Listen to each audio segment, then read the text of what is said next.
Hi guys, welcome to bear bull trades.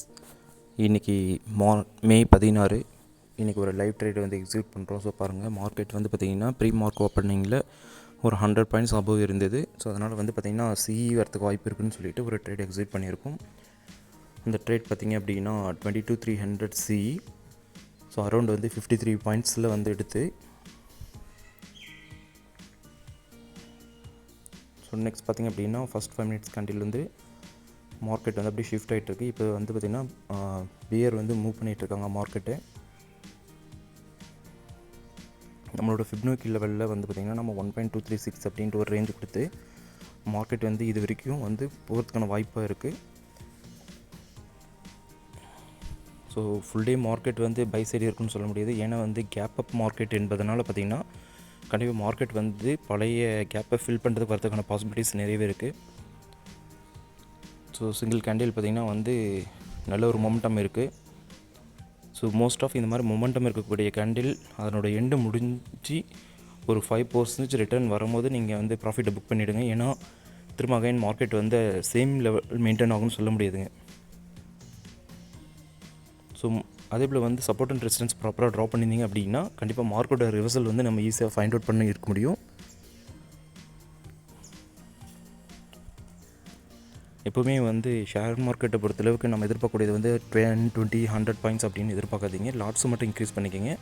Minimum நமக்கு 5 to 10 இல்லை 10 to 20 இருந்தால் போதுமானது. அந்த பாயிண்ட்ஸ்க்கு எத்தனை லாட்ஸ் இருக்கோ அதை நீங்கள் மல்டிபிள் பண்ணிக்கோங்க. ஏன்னா நீங்கள் 100 பாயிண்ட்ஸ் வரைக்கும் வெயிட் பண்ணிட்டு இருந்தீங்க அப்படின்னா மார்க்கெட் வந்து சரியான ரிவர்சல் ஆச்சு அப்படின்னா இருக்கிற பாயிண்ட்ஸ் எல்லாமே போய்டும், ப்ரீமியம் டீக்கு ஏற்படும். அதனால் எவ்வளோ சீக்கிரம் கேட்ச் பண்ண முடியுமோ அதில் கேட்ச் பண்ணிவிடுங்க. ஸோ இப்போ வந்து பார்த்திங்க அப்படின்னா ஜெரோதில் வந்து பார்த்திங்கன்னா 2 லேஅவுட் ஆப்ஷனில் வந்து பார்த்திங்கன்னா ஒன்று வந்து ஃபியூச்சர்ஸும் இன்னொன்று வந்து ஸ்பாட்டும் வச்சுருக்கேன். ஸோ மார்க்கெட் வந்து நம்ம ப்ரெடிக்ட் பண்ண மாதிரி பார்த்திங்கன்னா ஒரு ஸ்டேஜ் கிராஸ் ஆகிட்டு ஸோ அடுத்து ஒரு 5 மினிட்ஸ் கேண்டில் இருந்துச்சுன்னா பிரேக் அவுட் ஆகிடுச்சு. ஸோ ட்ரெண்ட் வந்து ரிவர்சல் ஆகிருக்கு. ரீசன் என்ன அப்படின்னா அந்த இடத்துல பர்டிகுலர் வந்து ஸ்ட்ராங் சப்போர்ட் இருந்திருக்கு. சரி, இந்த ட்ரெண்ட் லைன் பிரேக் அவுட் ஆகிற வரைக்கும் வெயிட் பண்ணலாம். ட்ரெண்ட் லைன் பிரேக் அவுட் ஆச்சு அப்படின்னா மார்க்கெட் அகைன் வந்து இன்றைக்கி ஃபால் ஸ்டேஜுக்கு போகிறது வாய்ப்பு இருக்குது. ஏன்னா வந்து அந்த பையிங் மூமெண்ட்ஸ் வந்து பார்த்திங்கன்னா வந்து ஒரு அரௌண்ட் 75% கீழே தான் வந்து அடுத்த கேண்டில் வந்து ஓப்பன் ஆகிருக்கு. ஸோ நம்ம எக்ஸ்பெக்ட் பண்ணோம் அப்படின்னா கண்டிப்பாக வந்து மார்க்கெட் வந்து ரிவர்சல் ஆகிறதுக்கு வாய்ப்பு இருக்குது. ஸோ பாருங்கள், இப்போ நம்மளுடைய சார்ட் வந்து என்னோட டே கேண்டிலோட லோ ஃபஸ்ட்டு 5 மினிட் கேண்டிலோட லோவில் போயிட்டுருக்கு. அதே மாதிரி பார்த்திங்கன்னா பிக் கேண்டில்ன்றதுனால ஸோ ப்ராஃபிட்டை புக் பண்ணிட்டு வெளியே வரது சேஃபஸ்ட் ஜோனாக இருக்கும்.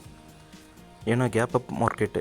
ஸோ அதனால் அந்த கண்டிப்பாக வந்து கேப்பை ஃபில் பண்ணுறதுக்காகவே மார்க்கெட் வந்து பார்த்திங்கன்னா ரிவர்சல் எடுத்துருக்கு. ஏன்னா இன்றைக்கி தேவையான ஹை வந்து அது கிடச்சிருச்சு.